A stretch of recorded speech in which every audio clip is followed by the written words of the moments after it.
Comment Dieu va-t-il s'y prendre pour parvenir à transformer l'homme? Ici encore, nous touchons quelque chose d'absolument vital, quoique élémentaire. Christ le fera par l'intérieur. Il agira du dedans.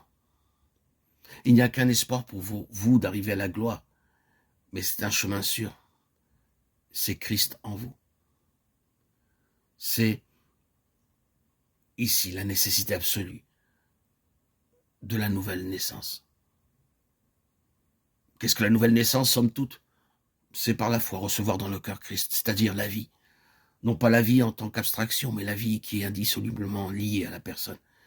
Il ne peut pas en être autrement, puisque le Saint-Esprit est une personne. Il est l'Esprit de Christ, et il est l'Esprit de vie. Aucune relation avec Christ n'est possible en dehors de l'habitation intérieure du Saint-Esprit. Si quelqu'un n'a pas l'Esprit de Christ, il ne lui appartient pas. Romains 8, 9. Ainsi, Christ, le Saint-Esprit et la vie éternelle sont un, en tant qu'ils sont tous les trois à la base de notre relation avec Dieu. Christ est l'objectif et la réalité centrale.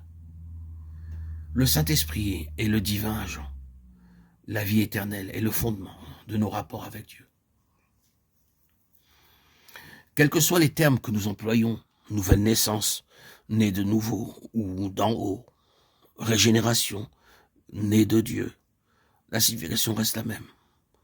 Nous recevons en Christ, par le Saint-Esprit, la vie de celui qui est à la droite de Dieu.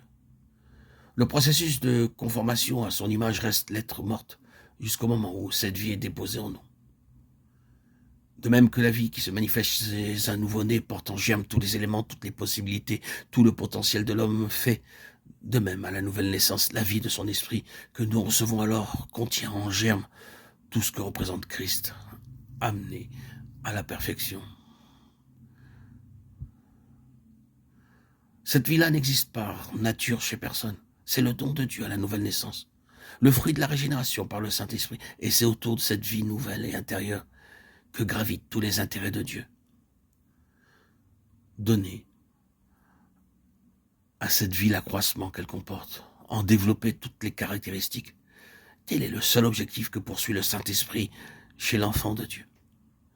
Mes petits-enfants, écrivait Paul en s'adressant à certains croyants pour qui j'éprouve de nouveau les douleurs de l'enfantement jusqu'à ce que Christ soit formé en vous. Christ formé au-dedans, telle est la nature de la croissance spirituelle. La nouvelle naissance est le point de départ.